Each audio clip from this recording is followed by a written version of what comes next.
அன்றாதபுர வைத்தியசாலையிலே வைத்தியர் ஒருவர் நேற்றைய தினம் அவர் பாலியல் தொந்தரவுக்கு உள்ளாக்கப்பட்டிருக்கிறார். அதற்குரிய கண்டனத்துடன் முக்கியமான 3 விடயங்களை நான் இப்போது சொல்லணும். முதலாவதாக கிளிநொச்சி கரைச்சி பிரேத சபையினுடைய அடாவடித்தனங்கள். அதன் மூலம் இன்றைய தினம் கிளிநொச்சியிலே இருக்கிற கிளிநொச்சியினுடைய மார்க்கெட் சந்தையில் இருக்கிற வியாபாரிகள் மிகவும் மோசமாக பாதிக்கப்பட்டிருக்கிறார்கள் என்று சொல்லப்படுகிறது. சம்பந்தப்பட்ட அமைச்சரிடம் இந்த கோரிக்கையை நான் வைக்கிறேன். உங்களுக்கு தெரியும் 40 மில்லியன் செலவில் கட்டி வைக்கப்பட்ட 8 கடைகள் திட்டமிட்ட ரீதியிலே 10 மில்லியன் பெறுமதிக்கு அவை உயர்த்தி விலைக்கு கூடப்பட்டு அங்கே வாழ்வாதாரம் இல்லாமல் சிறு சிறு தொழில்கள் மூலம் அவர்களுடைய வருமானத்தை உழைக்கின்ற வியாபாரிகளை இன்றைய தினம் கரைச்சி பிரதேச சபை பாதைக்கு கொண்டு வந்திருக்கிற என்ற விடயங்களை சொல்லிக்கொண்டு, இரண்டாவதாக யாழ்ப்பாணத்தில் இருக்கிற முக்கியமான பிரச்சனை சாவகச்சேரி பிரதேச செயலகத்தில் இருக்கிற பிரதேச செயலர் தொடர்பான முறைப்பாடுகள் வந்திருக்கிறது. இது சம்பந்தமாக ஜி.ஏ. பிரதீபன் அவர்களின் கவனத்துக்கு கொண்டு வருகிறேன். நீங்களும் உடன்பாடு என்று சொல்லுகிறார்கள். அங்கே காணி கிளை மற்றும் ஐசிடி கிளைகளில் வேலை செய்கின்ற உத்தியோகத்தர்கள் சும்மா இருக்கிறார்கள். அங்கே மக்கள் திருப்பி அனுப்பப்படுகிறார் என்ற முறைப்பாடு இருக்கிறது. 2வது விடயம். 3வது, இந்த இன்றைய தினம் ஆன்லைன் சம்பந்தமான அமைச்சு என்பதால் இந்த பிரச்சனையை கொண்டு வருகிறேன். கிளிநொச்சியிலே ராமநாதபுரம் மாயனூர் என்னும் பகுதியிலே விபச்சாரம் செய்கின்ற ஒரு பெண்ணுடைய பெயர் ஷாலினி என்று சொல்லியிருக்கிறார்கள். அந்த பெண் தன்னுடைய டிக்டாக் வலைத்தளம் மூலமாகவும் அது தவிர யூடியூப் வலைத்தளம் மூலமாகவும் விபச்சாரம் செய்கின்ற விடயங்கள் பொதுவெளிக்கு கொண்டு வரப்பட்டிருக்கிறது.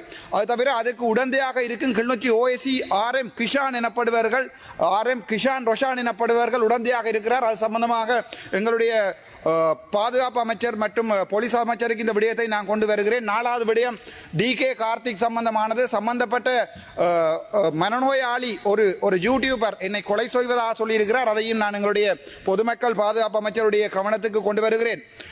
விடயத்துக்கு வருவோம். நாங்கள் நேற்றைய தினம் கிஸ்புல்லா என்று சொல்லப்படுகின்ற அமைச்சர் ஒருவர் ஒரு சில வசனங்களை சொல்லியிருந்தார். ராமநாதன் அர்ச்சுனாவை மருத்துவ பரிசோதனைக்கு அனுப்ப வேண்டும் என்று. மற்றவர்களை மருத்துவ பரிசோதனை அனுப்புவதாக இருந்தால் அவர்கள் மருத்துவத்துறைக்கு, அதாவது ஒரு மருத்துவ சாலைக்கு செல்ல வேண்டும்.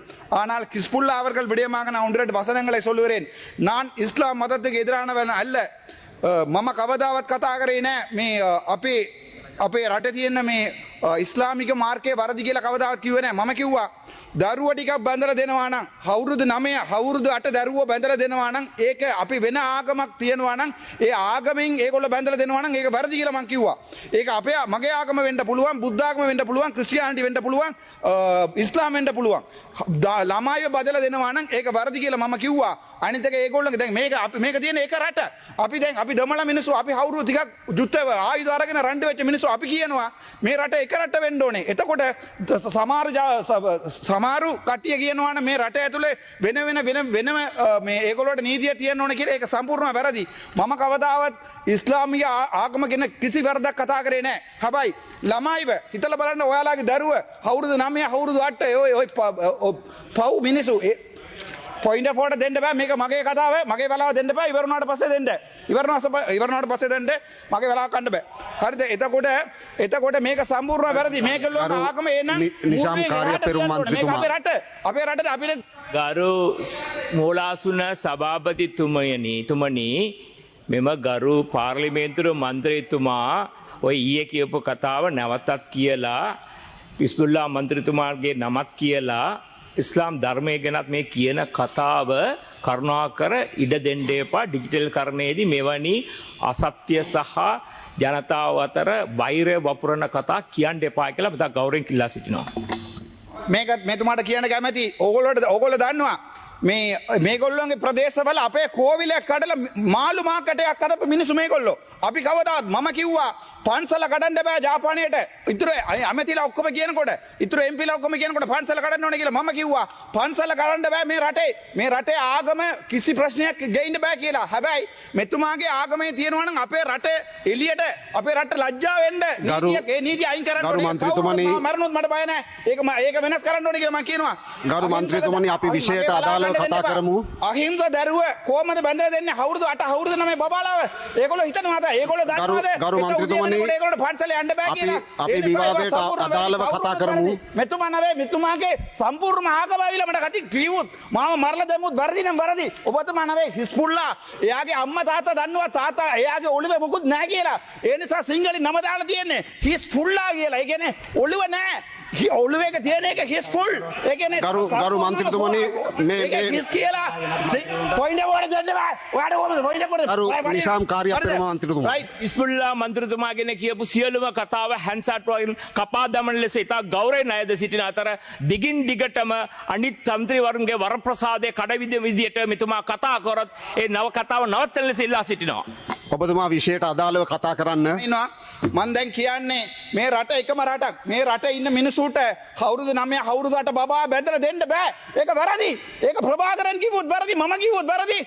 ඒකෙඩි කිව්වොත් වැරදි. ඒ කොහමද හෙට උදේ යනකොට හිතලා බලන්න අපේ දරුවා ගිහිල්ලා අවුරුදු 9 බබාව එක්කෙනෙකුට බැඳලා දීලා හෙට උදේ වෙනකොට එයාට පන්සලේ ගරු සභානායකතුමා කොච්චර වැරදි කියන්නකෝ.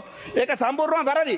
ඒක කවුරුන් මෙයා නවේ මාව මරලා දැම්මුත් සල්රාන් වගේ මගේ ගෙදරට ආවිල්ලා බෝම්බේ දැම්මුත් වැරදි නම් වැරදි. ඒක මම ඒකෙන් ඉවර කරනවා. මම අපි බලමු 1983 ஆண்டு எங்களுடைய இனக்கலவரம் உருவாகினது. அப்போது இருந்த காலத்திலிருந்து 1990 ஆண்டிலிருந்து எங்களுடைய இனம் சில சம்பந்தப்பட்ட இனத்தவர்களால் வெட்டி கொலை செய்யப்பட்டது. எங்களுடைய உயிர் எங்களுடைய உடல் உறவுகள் வெட்டி கொலை செய்யப்பட்டது. ஆனால் அப்போதுதான் நாங்கள் ஆயுதம் தூக்கினோம். 1990களில் கூட என்னுடைய தேசிய தலைவன் இவர்களை சொல்லியிருக்கிறார், உங்களுடைய உடைமைகளுடன் வெளியேறுங்கள். உடைமைகளை எடுக்க வேண்டாம் சொல்லவில்லை. ஒரு நாள் கொடுத்திருக்கிறோம், உடைமைகளுடன் வெளியேறும் என்று சொன்ன பிரபாரின் வரலாறு இது.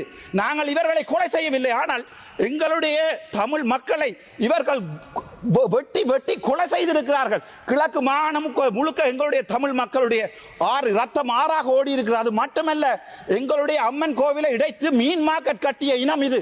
அது பிழை என்றால் பிழை, அது யார் வந்தாலும் பிழை இல்லை. ஒரு விடயத்தை நான் மேலும் சொல்லுகிறேன். நாங்கள் ஒரு பாவப்பட்ட இனம். 2009 வரைக்கும் உங்களுக்கு தெரியும், அல் ஜசீரா என்ற தொலைக்காட்சியிலே உங்களுடைய முன்னாள் ஜனாதிபதி ரணில் விக்ரமசிங்க அவர்கள் மிக தெளிவாக மூக்கறுக்கப்பட்டிருக்கிறார். சூர்பனகை மூர்க்கறுக்கப்பட்ட வரலாறு, ராவணன் தங்கை மூர்க்கறுக்கப்பட்ட அதே வரலாறு உங்களுடைய ரணில் விக்ரமசிங்க அவர்கள் மூக்கறுக்கப்பட்டிருக்கிறார்.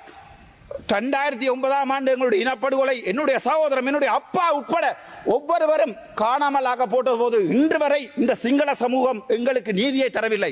எங்களுடைய தம்பி இளங்குமரன் அவருடைய கருத்தை நான் இதில் சொல்ல விரும்புகிறேன். என்னவென்றால், தம்பி இளங்குமரன் சொல்லியிருக்கிறார், சர்வதேச விசாரணை இந்த நாட்டில் தேவையில்லை என்று. கவலை என்னவென்றால், என்னுடைய யாழ்ப்பாண சமூகம், எங்களுடைய அமைச்சர் உட்பட அனைவருக்குமே வாக்கு போட்டது எதுக்காக என்றால் எங்களுக்கு நியாயம் கிடைக்கும் என்ற ஒரே அடிப்படையில். ஆனால் தம்பி இளங்குமரனுடைய கூட்டு, சரி தம்பி இளங்குமரன் தான் ஒரு பேரினவாதிகள் என்ற ஒரு கட்சியோடு இருக்கிறார் என்று வைத்துக் கொள்வோம். அவருடைய தலைமை சொல்வதை தம்பி இளங்குமரன் சொல்ல வேண்டும், பாவம் அவன். ஆனால் எங்களோட இருக்கிற இந்த தமிழ் தேசிய கூட்டமைப்பு என்று சொல்லப்படுகின்ற இந்த கேவலம் கேட்ட ஒரு அரசியல் கட்சி எங்களை 16 வருடங்களாக விபச்சாரம் செய்திருக்கிறது. இந்த உள்ளூராட்சி சபை தேர்தலுக்கும் இந்த மாகாண சபை தேர்தலுக்கும் ஒவ்வொரு வாக்குகளும் இந்த தமிழ் தேசிய கூட்டமைப்பு, உங்களுக்கு தெரியும், சுமந்திரன் ஒருவர் இருந்தார், இதில் ஸ்ரீரன் ஒருவர் இருக்கிறவர். இவர்கள் ரணிலுடன் சேர்ந்து 2022 ஆண்டு கோதா ஹோம் என்று கோஹோம் ஒன்றை கொண்டு வந்த போது மக்கள் எதிர்பார்த்தது சிஸ்டம் சேஞ்ச். அதனால் தான் 189 பேர் அங்கே இருக்கிறீர்கள். ஆனால் இந்த தமிழ் தேசிய கூட்டமைப்பு என்பது எங்களுடன் ரணிலுடன் சேர்ந்து அவருக்கு சப்போர்ட் பண்ணி எங்களுடைய சர்வதேச விசாரணையை இழிவுபடுத்திய ஒரு சுமந்திரனை எங்களுடைய சமூகம் இந்த நாட்டிலிருந்து திரட்டி இருக்கிறது. அது பரவாயில்லை, நாங்கள் கந்தக காற்றுகளை சுவாசித்தவர்கள். எங்களுடைய பிள்ளை, எங்களுடைய இப்போது வெளிநாட்டில் இருக்கிற என்னுடைய தங்கை தாய், அம்மா செத்தா பிறகு அவளுடைய முளையை குடித்து வளர்ந்தவன் நான். தன்னுடைய தாய் வயிற்றிலே அந்த படங்கள் இருக்கிறது, முக புத்தகத்திலே போய் பாருங்கள் அல்லது நெட்டிலே பாருங்கள். தாய் செல் அடிபட்டு இறந்தா பிறகு இல்லையான் மொய்க்கின்ற தாயின் உடம்பிலே பாலை அருந்தியவன் என்று வெளிநாட்டில் இருப்பதால் தான் நான் இன்று பாராளுமன்றத்துக்கு வந்திருக்கிறேன். அவன் போட்ட பிச்சை, வெளிநாட்டிலே என்னுடைய சகோதரர்கள் போட்ட பிச்சையால் 3 மாதத்திலே நான் பாராளுமன்றத்தில் வந்திருக்கிறேன். ஆகவே மிகவும் தெளிவாக எங்களுடைய அரசாங்கத்திலே கேட்பது 2009 மட்டுமல்ல, சஹ்ரானுடைய இந்த இனவாதிகளுடைய இந்த சகல விடயங்களை நாங்கள் சர்வதேச நீதிமன்றத்துக்கு கொண்டு போக வேண்டும். நாங்கள் எங்களுடைய நாட்டிலே உங்களுக்கே தெரியும், எல்லா அரசியல்வாதிகளும் எப்போதுமே டீல் அடித்துக் கொள்வார்கள். உங்களுக்கு வடிவா தெரியும், நல்லாட்சி என்று ஒன்று வந்தது. அதுக்கு பிறகு என்ன நடந்தது? 2009 கோத்தபாய வந்து விரட்டி அடிக்கப்பட்டவர். அதுக்கு பிறகு ரணில் வந்தவர். எந்த சமூகமும் எந்த மக்களும் என்னுடைய அழிக்கப்பட்ட இனத்துக்கு இதுவரைக்கும் எந்த நியாயத்தையும் சொல்லவில்லை. அதனுடைய அங்கமாக ஏகேடி சொல்லி இருக்கிறார் என்னவென்றால், தான் கூட சர்வதேச விசாரணைக்கு போக மாட்டேன். ஒரு வாக்கு யாழ்ப்பாணத்திலே ஏகேடியினுடைய கட்சிக்கு விழுமாக இருந்தால் அது என்னுடைய தலைவனுக்கும் என்னுடைய 44,000 போராளிகளுக்கும் இப்போது மீதம் இருக்கிற எங்களுடைய இனத்தின் கோடாளி காம்புகளாக இருக்கும் என்பதை உங்களுக்கு நான் சொல்லிக் கொண்டுறேன். அது தவிர உங்களுக்குமே தெரியும், எங்களுடைய புதுமாத்தலன் உட்பட சகல ஹாஸ்பிட்டல்கள் கூட ஷெல் ஆட்லரி அடிக்கப்பட்டிருக்கிறது, அங்கே புக்காரா அடிக்கப்பட்டிருக்கிறது என்ற உண்மையை அல் ஜசீரா தொலைக்காட்சியிலே எங்களுடைய முன்னாள் ஜனாதிபதி ஒத்துக்கொண்டிருக்கிறார். அது பரவாயில்லை. பட்டலாந்து படுகொலை உங்கள் சார்பாக நான் கதைக்கிறேன், உங்கள் குரலாகவும் நான் இருக்கிறதுக்கு தயாராக இருக்கிறேன். பட்டலாந்து படுகொலை எனப்பட்டுக்கிட்ட 88,000 உங்களுடைய சகோதரர்கள், உங்களுடைய ரோகண விஜய் வீரர் உட்பட எல்லாரையும் கொண்டு சுட்டு கொண்டே கனத்த மயானத்திலே உயிரோடு எறிந்த வரலாறு உள்ள ரணிலை நீங்கள் பிடிக்காமல் இருப்பது உங்களுடைய அரசியல் கலாச்சாரம் என்றால் நான் அரசியலிலே ஒரு புள்ளியாகவே இருக்க விரும்புகிறேன். சரி, அதையும் பார்ப்போம். உங்களுக்கு தெரியும், ஜெனரல் சவேந்திர டி சில்வா எனப்படுபவர் ஒரு பிளாக் லிஸ்ட் பண்ணப்பட்ட ஒரு ராணுவ கமாண்டோ. அவர் மனித உரிமைகள் மீறுகிறார் என்று சொல்லி யூஎன் ஹியூமன் ரைட்ஸ் கமிஷன் நேற்றைய தினம் கூட யூஎன் ஹியூமன் ரைட்ஸோட என்னோட ஒரு ஆன்லைன் சூமீதமான இது நடந்தபோது என்னுடைய குரலை இந்த பாராளுமன்றத்திலே இவர்கள் கதைக்க விட இல்லை என்பதை யூஎன் ஹியூமன் ரைட்ஸ் ஹை கமிஷனிலே முறைப்பாடாக எடுத்திருக்கிறார்கள். நான் இதை யூஎன் ஹியூமன் ரைட்ஸுக்கு கொண்டு போயிருக்கிறேன். எனக்கு 77 நாள் கதைக்காமல் தந்திருப்பதற்கு. அதே போன்றுதான் எங்களுடைய சவேந்திர சில்வா அமெரிக்க அரசாங்கம். இன்னொரு விடயத்தை சொல்கிறேன்.